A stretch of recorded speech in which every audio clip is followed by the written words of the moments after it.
தலைவரே வணக்கம். ராகுல் காந்தி சமீபத்தில் வெளியிட்ட பதிவில் மாணவர்களும் இளைஞர்களும் ஜென் Z தலைமுறையினரும் சேர்ந்து அரசமைப்பையும் ஜனநாயகத்தையும் காப்பாற்றுவார்கள் என்று கூறியுள்ளார். அவருடைய நோக்கம் என்னவாக இருக்கும்? இதை பற்றி கொஞ்சம் விளக்கமாக கூறுங்கள்.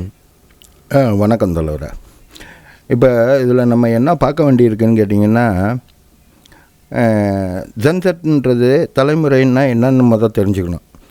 அதாவது 1997 முதல் 2012 வரைக்கும் இருக்கிற இளைஞர்களுக்கு பெயர் தான் ஜென்செட்.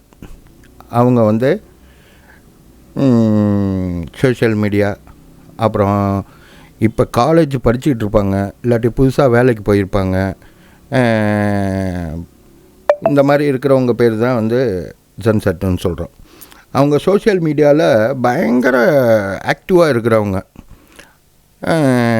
அவங்கள வந்து முறை பிரகாரம் வந்து இவர் உணர்வை தூண்டுறேன்னு சொல்லிவிட்டு நாட்டுக்கு எதிராக ஒரு பதிவை வந்து பதிவிட்டிருக்காரு. இது எந்த அளவுக்கு கரெக்டுங்கிறது வந்து யோசிக்க வேண்டியதாக இருக்குது. அதாவது சுதந்திர சிந்தனை, அப்புறம் வந்து உடனடியாக கேள்வி கேட்பது, என்ன பதில் இல்லாமல் இருக்கிறத ஏற்றுக்க மாட்டாங்க. அதாவது இன்றைக்கி இந்தியாவில் 40% இளைஞர்கள் தான் இருக்காங்க. அதுதான் நம்ம நாட்டோட சக்தியே. இதில் ஒரு பெரிய வேடிக்கை என்னன்னு கேட்டிங்கனாக்கா, ராகுல் காந்தி இப்படி ஒரு பதிவை போட்டிருக்கிறது ஜனநாயகத்தை தூண்டி விடுற மாதிரி, அதாவது ஜனநாயகத்தில் இருக்கிற இளைஞர்களை வன்முறைக்கு இழுத்து விடுற போல் இருக்கும். இவர் நேரடியாக பாஜக அரசை குறி வச்சு தான் இவர் வந்து இந்த வேலையை பார்க்குறார். இவர் ஆட்சியை பிடிக்கிறதுக்காக இந்தியாவில் ஒரு கலவரத்தை உருவாக்குறதுக்காக இந்த பதிவை போடுறார். உதாரணமாக சொன்னால் ஸ்ரீலங்கா, நேபாள், பங்களாதேஷ், இப்போ இங்கெல்லாம் நடந்துச்சு பார்த்திங்களா ஒரு இளைஞர்களுடைய எழுச்சின்னு. அந்த வகையில் இங்கே இந்தியாவில் நடந்தால் மட்டும்தான் இவர் வந்து ஆட்சி அமைக்க முடியுன்ற மாதிரி இவர் வந்து இது பண்ணுறாரு. இதில் ஒரு பெரிய விஷயம் என்னன்னு கேட்டிங்கன்னா, இது ஒரு பயங்கரமான அரசியல் தூண்டுதல்னு சொல்லுவாங்க. இதுக்கு வந்து வெளிநாட்டில் இருந்து பண உதவிகளும் சரி, இப்போ இருக்கிற அரசை வந்து கவுக்கிறதுக்கு உள்ள எல்லா வகையிலையும் இது ஒரு தூண்டுதலான விஷயமா இருக்கும். இது போன்ற இருக்கிற எவனையாவது கிளப்பி விட்டான்னா அவனை வெளுத்து எடுத்துடணும், நாட்டை விட்ட வெளியே துரத்தணும். அந்த நாட்டுக்கே அவன் லாய்க்கு இல்லைன்னு அர்த்தம். ஏன்னா ஒவ்வொரு நாடும் இது போல் உருவானுச்சுன்னு வச்சுக்கோங்களேன், அந்த புரட்சி உருவாகி அது வந்து ஆட்சி மாற்றம் எல்லாத்தையும் முடிச்சுட்டு திருப்பி அது பழையபடி ஒரு நாடு முன்னேற்றமாக வர்றதுக்கு 20 வருஷம் குறைஞ்சது ஆகும். இப்போ இந்தியா இருக்கிற நிலை என்னன்னு கேட்டிங்கன்னா, அசுர வேக வளர்ச்சியில் இருக்கிற நேரம். இந்த நேரத்தில் இப்படி ஒரு பதிவாக போட்டு இவர் வந்து கிளப்பி விடுறாருனாக்கா, அப்புறம் இளைஞர்களுக்கு மத்தியில் இவர் ஒரு வேலையை பார்க்குறாருன்னா அது எப்படிப்பட்ட வேலையாக இருக்குன்னு ஒரு நிமிஷம் யோசிச்சு பாருங்கள். உனக்கு ஜனநாயகத்தில் போட்டி போட்டு அரசியலில் எலெக்ஷனில் நின்று ஜெயிச்சு நீ ஆட்சியை பிடிக்க முடியலன்னு சொல்லும்போது, நீ அந்நிய நாட்டு கைக்கூலியாக வந்து இப்போ மாறிட்டு நிற்கிறிய, உன்னை வந்து என்ன சொல்கிறது நம்ம? நீ பாதி நாள் வெளிநாட்டில் தான் இருக்க. எதோ கிளப்பி பார்த்த ஓட்டு திருட்டுன்னு, அப்புறம் வந்து ஓட்டு மிஷின் வந்து ரிப்பேருன்னு, அதிலேருந்து இதுன்னு ஊழல்னு என்னென்னமோ சொல்லி பார்த்துட்டேன். இப்போ முடியலன்னு இளைஞர்களை தட்டி விட்டு அதில் வந்து நம்ம அரசியல் ஆதாயம் தேடணும், அதில் வந்து நம்ம ஆட்சி அமைச்சிடணும் அப்படின்ற ஒரு எண்ணம் வளர்க்குறது இருக்க 20-25 வருஷத்துக்கு இந்தியா பின்னாடி போயிடும். அதை இவங்க இந்த ஆள் விரும்புகிறாரா? எவ்வளோ ஒரு மட்டத்தனமான ஒரு விஷயம் பாருங்கள். இளைஞர்களை தெருவில் போராட்டத்துக்கு இழுக்கிறாருன்னா இவனோட மண்டை என்ன வேலை செய்யுது சொல்லுங்கள்?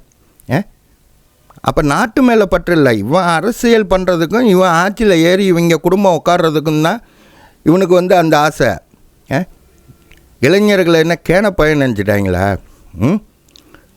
இவன் தான் லூசு பையன்னா அவன் வந்து இது பண்ணிக்கிட்டு இருக்கான்.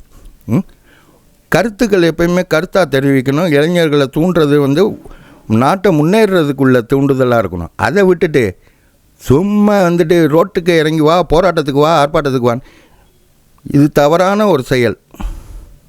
மேலும் இதில் சுவாரஸ்யமான ஒரு விஷயம் என்னன்னு கேட்டிங்கன்னாக்கா, காங்கிரஸ் கட்சி ஆட்சி செய்யும்போது அதிருப்தியில் இருந்தவங்க தான் இளைஞர்கள். ஏன்னா அங்கே வந்து எந்த விதமான வளர்ச்சியும் கிடையாது. எல்லாமே இப்போ எப்படி தமிழகத்தில் எல்லாமே வாக்குறுதின்ற பெயரோடு நிற்குமோ அதே போல் தான் இவங்களும் எல்லாமே வாக்குறுதின்ட்டு போயிட்டே இருப்பாங்க. அப்படி தான் இவங்களோட இது இருந்தது. இப்போ ஒன்றும் இல்லை, காங்கிரஸ் ஆட்சிக்கு வந்தால் கூட பினாமியாக யாரையாவது ஒருத்தர் பிரதமராக்குவாங்க, தவிர இவங்களால் ஆட்சி செய்யக்கூடிய இது இருக்காது, தகுதியும் இருக்காது, அந்த வழிமுறையும் தெரியாது. ஏன்னா காலத்தில் அப்படி தான் அமைஞ்சிருக்கும். மொத்தமே காங்கிரஸ் இப்போ இந்தியாவில் கிடையாது. சும்மா கூட்டத்துக்கு இப்போ 200 கொடுத்து 300 கூப்பிட்டுட்டு வர மாதிரி ஒரு பாத யாத்திரை போகும்போது எல்லாத்தையும் பார்க்குறதுக்கு, வேடிக்கை பார்க்குறதுக்கு 10 பேர் கூட தானே செய்வானுங்க. அந்த ரீதியில் தான் இது போகுமே தவிர இது வந்து வளர்ச்சியோட பாதையில் காங்கிரஸ் இருந்ததா சரித்திரமே கிடையாது. இப்போ சும்மா பேருக்கு. ஏன்னா தமிழகத்தில் இப்போ காங்கிரஸ் மீட்டிங் ஒன்று போட்டாங்க தெரியுமா, மாநாடு. பேசிகிட்டு இருக்கும்போதே ஆளுங்கள்லாம் எந்திரிச்சு போயிட்டாங்க. ஏன்னா வாங்கின காசு முடிஞ்சு போச்சு, நீ உட்காந்த நேரம் வாங்கின காசு முடிஞ்சு போச்சுன்ட்டு போயிட்டாருங்க. அதுபோல் தான் காங்கிரஸோட நிலை. இப்போ இவருக்கு என்னென்னா, ஜனநாயகத்தில் எலெக்ஷனில் நின்று கட்சி என்ன செஞ்சிச்சு, இத்தனை வருஷம் என்ன பண்ணிச்சு அப்படின்னு சொல்லி ஓட்டு கேட்கக்கூடிய நிலைமையில் காங்கிரஸ் இல்லை. அதனால் காங்கிரஸ் என்ன பண்ணுதுன்னா, சத்தம் போடாமல் இளைஞர்களை தட்டி விட்டு அவங்கள வச்சு பிரச்சனையை பண்ணி நாட்டில் சீர்கேடை உருவாக்குறதுக்கு ஆக்கிட்டு அதுக்கப்புறம் ஆட்சியை கலைச்சி அதில் இவர் வந்து குளிர்காயலான்னு நினைக்கிறார். அங்கெல்லாம் மற்ற நாட்டோட அதிபருங்கள் தலையிட்டு, அதாவது அமெரிக்கா போன்ற நாடுகளில் தலையிட்டு அவங்கள வந்து காலி பண்ணுறதுக்குள்ள வழியை பார்த்தாங்க அந்தந்த நாட்டு பிரச்சனையில். இந்தியாவில் அது நடக்காது. இளைஞர்கள் எல்லாமே அறிவுமிக்கவர்கள். அதனால் அவங்களாம் எப்படின்னாக்க, நீங்கள் அழைப்புற அழைப்புக்கு செவி கூட சாய்க்க மாட்டாங்க. இதுலேயும் தோல்வி தான் அடைய போகிற ராகுல் காந்தி அவர்களே. அதனால் இதை ஒரு பெரிய விஷயமாக எடுக்க தேவையில்லை. ஏன்னா மன்மோகன் சிங்னு ஒரு பிரதமரை வச்சுட்டு பின்னாடி உங்கள் குடும்பம் செஞ்ச ஆட்டம் என்னன்னான்றது எல்லாருக்கும் தெரியும். ஒரு பொம்மை மாதிரி தானே வச்சுருந்தீங்க மன்மோகன் சிங்கை. எல்லாமே உங்கள் அம்மா தானே பின்னாடி இருந்து இயக்குனாங்க. அதை புரிஞ்சுக்க மக்களுக்கு ஒன்றும் பெரிய விஷயம் இல்லை. இன்றைக்கி பாஜக ஆள்ற ஆட்சி இது. பிரதமருடைய தொலைநோக்கு திட்டம் என்ன எல்லாமே வந்து உலக அளவில் பெயர் பெற்றிருக்கு. அப்படின்போது புதுசாக நீங்கள் வந்துட்டு எந்த கதையும் விட வேணாம். மக்களுக்கு எல்லாத்துக்கும் தெரியும், உலக தலைவர்களால் மதிக்கப்படக்கூடிய மோடி அவர்களை ஆட்சியில் இருக்கிற வரைக்கும் உங்களால் ஒரு ஆணி கூட பண்ண முடியாது. நீங்கள் இப்படியே பாத யாத்திரைன்னு உங்களோட 55வது வயசில் நடந்து இந்த காலையில் வாக்கிங் போவானுங்கள்ல வயசானவங்கள்லாம், அதுபோல் நீங்களும் வாக்கிங் போயிட்டே இருக்க வேண்டியதுதான். தவிர வேறு ஒன்றும் புதுசாக உங்களால் ஒன்றும் செய்ய முடியாது. ஏன்னா ஜனநாயகன்றது வந்து இந்தியாவில் வந்து வலுவான நாடு. அதனால் அது வந்து ஒரு பெரிய தாக்கத்தெல்லாம் இவங்களால் ஏற்படுத்த முடியாது. ஒவ்வொரு விஷயமும் ஆணித்தனமாகவும் அறிவுபூர்வமாகவும் சிந்திக்கக்கூடியவர்கள் இந்தியர்கள். அதுவும் இந்த முறை தலைமுறையெல்லாம் பார்த்திங்கன்னா சொல்லவே வேணாம், அந்த அளவுக்கு இருக்கும். அதனால் நீங்கள் ஒன்றும் கவலைப்படாதீங்க ராகுல் காந்தி. கடைசி வரைக்கும் உங்களது பாத யாத்திரையிலே முடிஞ்சிடும் கதை. வேறு ஒன்றுமே கிடையாது. என்னென்னமோ செஞ்சு பார்த்துட்டிங்க, அதில் இதுவும் ஒன்று. ஆனால் உங்களோட போக்கு வந்து இந்தியாவுக்கு ஆபத்தானதுன்னு சொல்லி ஒரு எச்சரிக்கை மணி அடித்தே ஆகணும் உங்களுக்கு. இதை வந்து நீங்கள் வந்து யாருக்காக செய்கிறீங்கிறது உங்களுக்கே தெரியும். அடுத்த நாட்டு தூதுவராகவே நீங்கள் இங்கே இருக்கீங்க எல்லா வகையிலையுமே. இந்த கருத்து பிடிச்சிருந்தால் லைக் பண்ணுங்கள், ஷேர் பண்ணுங்கள், கமெண்ட்டு கண்டிப்பாக மறக்காமல் பண்ணுங்கள்.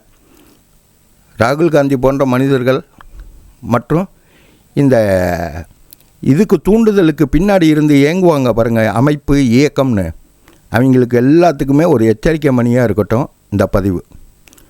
நன்றி, வணக்கம்.